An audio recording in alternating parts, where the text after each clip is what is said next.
The Midnight Hauntings.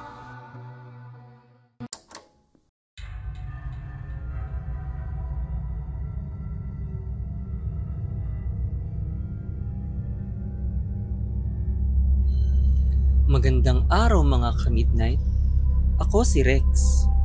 Ang kwentong ito ay pinadala ng isa nating tagapakinig. At ito ay tungkol sa isang babae na na-stranded sa isang tinutuluyang bakasyunan dahil sa bagyo. Kung saan may mga kababalaghan na naganap sa pananatili niya dito. Ako po si Mika. At ang aking kwento ay nangyari nung magbakasyon ako kasama ang aking mga kaibigan sa isang bakasyunan sa probinsya. Kakahiwalay ko lang sa aking nobyo nun, kaya nais kong mapaling sa ibang bagay ang aking isipan. Sadyang tag-ulan lang din nung mga panahon na yun, kaya naman nakatipid kami at walang masyadong tao. Sa kamalasan lang ay tumaon na binabagyo ang aming napuntahang bakasyunan, kaya nakulong lang din kami sa bahay na aming tinutuluyan. Kasama ko ang aking matalik na kaibigan ni sina Gigi at Shai. Magkababata kaming tatlo at sila ang tumulong sa akin sa pag-move on sa aking huling relasyon. Nang balak na sana naming umuwi, ay nabalita ang hindi kami makakaalis. Halos lagpas tao daw kasi ang mga daanan sa labas, kaya naman sarado ang mga kalsada. Medyo looban ng aming tinuluyan, kaya naman kami ay stranded na sa bahay na ito. Ang tanging kasama lang namin ay ang caretaker na si Aling Mirna. Mukhang nakakatakot ang itsura ni Aling Mirna, ngunit malambing ito magsalita. Habang inaasikaso niya kami sa aming kanya-kanyang kwarto, ay napansin kong nawawala si Gigi.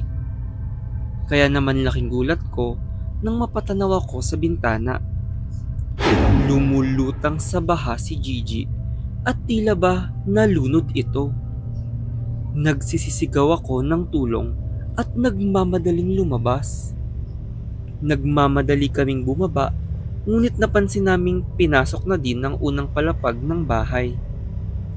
Pinilit kong lumusong para tulungan si Gigi. Habang tumatakbo sa ulanan, ay napansin kong may dugo sa baha at hindi lang basta-basta nalunod si Gigi. Tinulungan ako ni Shai na kunin ang katawan ni Gigi at nakita naming may mga saksak ito sa sikmura. Hindi namin alam ni Shai ang gagawin. Pagbalik namin sa loob ay nakakapagtakang nawawala bigla si Aling Mirna.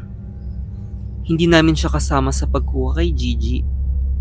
Naisip na lang namin na magsama muna kami sa aking kwarto dahil pinaghihinalaan namin na baka may nagawa si Aling Mirna kay Gigi.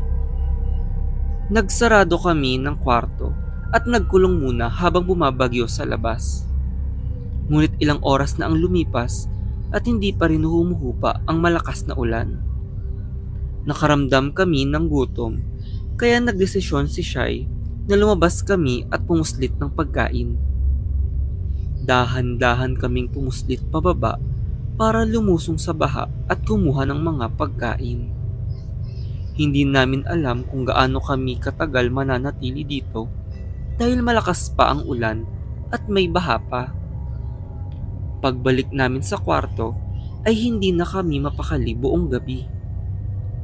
Natatakot kaming baka may iba pang gawin sa amin si Aling Mirna. Nang ako ay makaidlip, naalimpungatan akong wala na si Shai sa aking tabi. Bumangon ako at naisip na baka kinailangan niyang magbanyo at lumabas muna. Pagsilip ko sa hagdanan ay nagulat ako. Nasa baba ng hagdan ang katawan ni Shai na tila ba nalaglag ito. Bali-bali ang buto nito at agad naman akong napasigaw sa takot. Iyak ako ng iyak dahil wala akong mahingan ng tulong. Naisip kong suungin ng baha makaalis lang dito at para makakuha na din ng signal. Pinilit kong tawirin ang baha para lang makapagpadala ng text kung saan humihingi ako ng tulong sa aking pamilya. Nang lumakas ulit ang buhos ng ulan, ay naisip kong wala akong ibang magagawa kundi bumalik sa bahay at magpatila hanggang dumating ang tulong. Wala pang kasiguraduhan kung kailan pa matitigil ang pagbaha ng mga kalsada, kaya stranded pa din akong mag-isa habang patay na ang dalawa kong kaibigan. Nagkulong lang ako sa aking kwarto at nang maggabi ay bigla pang nag-brown out. Mabuti na lang ay may nakita akong flashlight kaya naisipan kong harapin na si Aling Mirna sa kanyang kwarto.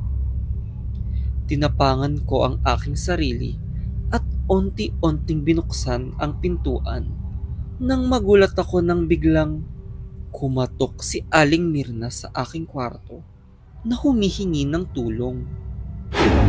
Hindi ko ito agad pinapasok dahil pinagpaliwanag ko muna siya. Ayon sa kanya, nakita daw niya na may ibang taong umaalikid sa bahay at nakita niyang tinulak si Shai. Hindi ako nagtitiwala sa kanya nang bigla akong makakita ng hugis sa kanyang likod. Hugis ito ng isang matangkad na lalaki at tila may hawak itong kutsilyo. Agad kong pinapasok si Aling Mirna at nagsara kami ng pinto.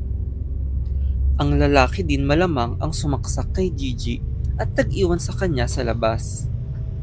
Halos atakihin kami sa puso nang mabuksan niya ang pinto. Sa sobra kong takot at galit sa kanyang mga ginawa, ay naisipan kong manlaban. Pilit kong inaagaw ang kutsilyo sa kanya at mabuting tinulak siya ni Aling Mirna kaya naagaw ko ang kutsilyo. Nagmamadaling tumakas ang lalaki at hindi na naabutan ng mga pulis. Ipinaliwanag ng mga pulis na posibleng natiktikan ng lalaki na magnakaw sa aming tinutuluyan. Saktong na stranded din ito kaya hindi ito makatakas. Malamang daw ay nakita siya nila Gigi at Shai kaya pinatay niya ang mga ito. Hanggang ngayon ay pinaghahanap pa din siya. Ilang taon na ang makalipas at natuto na akong maging mas maingat sa aking mga pinupuntahan.